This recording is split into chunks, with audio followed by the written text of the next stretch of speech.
Hello friends, welcome to my channel devotional Sanatan. आपका मेरे channel में बहुत बहुत स्वागत है। आज हम सुनेंगे पंडित मिश्रा जी द्वारा बताई हुई कुछ अच्छी बातें।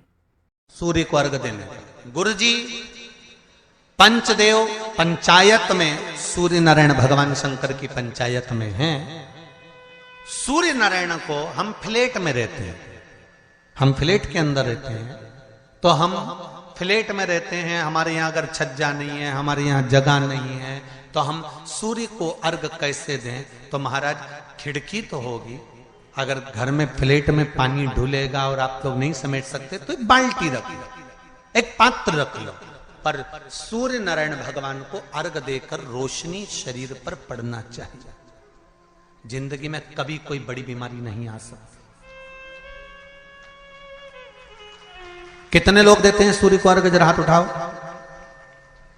बहुत बढ़िया, बहुत जोरदार। पुरुष लोग भी देते हैं ना, चाहे बच्चे से बच्चा, बच्चों के हाथ में भी एक लोटा पानी पकड़ाओ। घर में छोटे बच्चे हो ना, उनको तांबे का लोटा दो, पानी दो, जा बाहर खड़े हो जा, एक लोटा पानी चढ़ा के आ।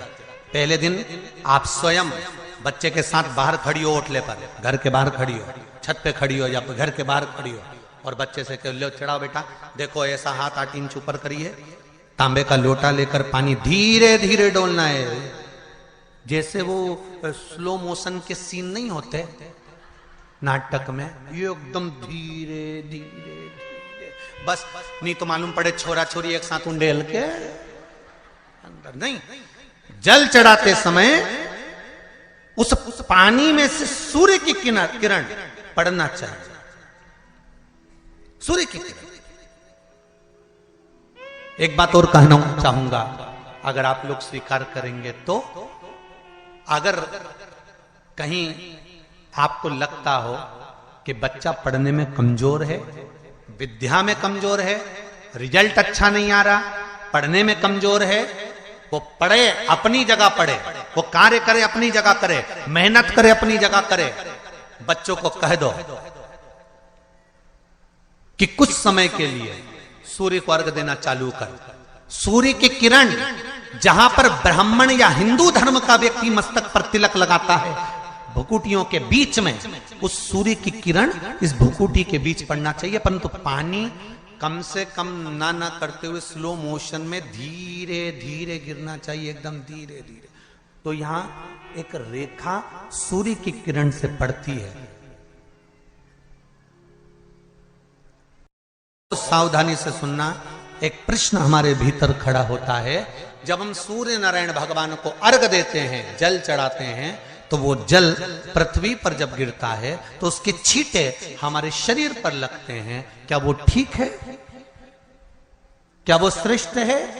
तो शिव महापुराण की कथा कहती है, जब हम सूर्य को अर्घ देते हैं, सूर्य को जल चढ़ाते हैं, वो पानी जब पृथ्वी पर गिरता है, उसके छींटे हमारे शरीर पर लगते हैं, तो वो श्रेष्ठता का भाव निर्मित करते हैं, वो गलत नहीं हो सकता।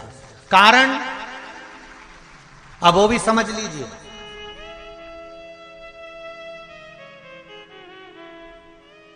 अब सूर्य नारायण भगवान को आप जल चढ़ा रहे हो, तो छींटे नहीं लगे, उसके लिए क्या स्टूल पे चढ़ के चढ़ाओगे कि कुर्सी पे चढ़ के चढ़ाओगे?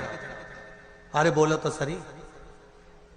अब कई लोगों के दिमाग में यह बात भरा गई कि हम भगवान को जल चढ़ाते हैं, वो हमारे शरीर में छींटे लगते हैं, जमीन पे से पानी गिरता है, वो हमारे शरीर को छींटे लगते हैं, भगवान को अच्छा नहीं लगता होगा। कौन ने कहा? पहले तो उसको पकड़ के ला।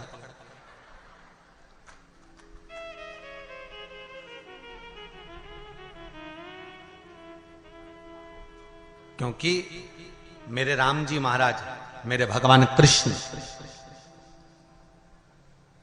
बड़े बड़े संत, साधु, सन्यासी, तपस्वी, साधक, उपासक जितने भी हुए, जिन्होंने सूर्य की आराधना करी, इन्होंने टेबल पे चढ़कर या कुर्सी पे चढ़कर जल नहीं चढ़ाया, इन्होंने पृथ्वी पर खड़े होकर ही, क्योंकि पृथ्वी तत्व के देव हैं शिव।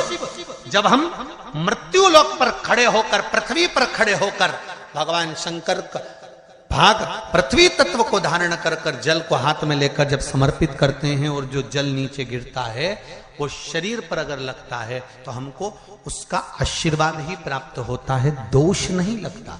पर लोगों ने इसको विपरीत कर दिया कि कौन ने विपरीत करा? कई लोगों ने इसको विपरीत कर दिया।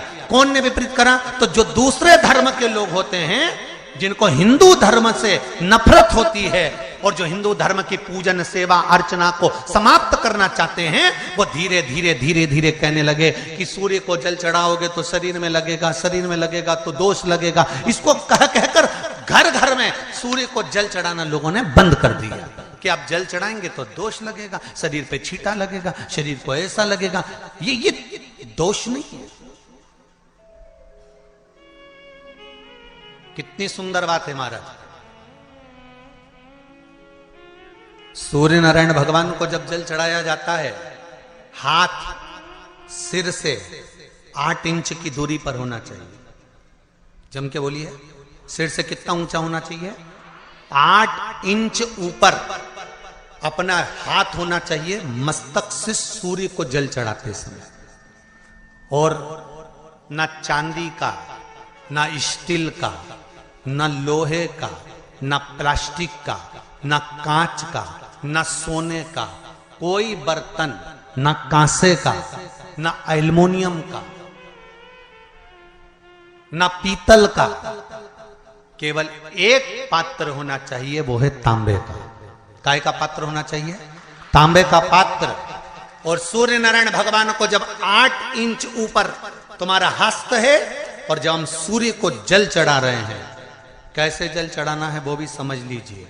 अगर कोई कैंसर का मरीज है, जिसके चेस्ट में कैंसर आ गया हो, लेफ्ट में राइट में कहीं पर कैंसर आ गया हो, या कोई गठान आ गई हो, तो महाराज आप जल चढ़ाते समय उस जल की धार को सूर्य भगवान को जब चढ़ा रहे हो तो धार आपकी गठान की ओर जाना चाहिए, जिससे सूर्य की किरण उस जल में से आपके उस स्थान पर पड़े, उस जगह पर पड़े जहां पर गठान है।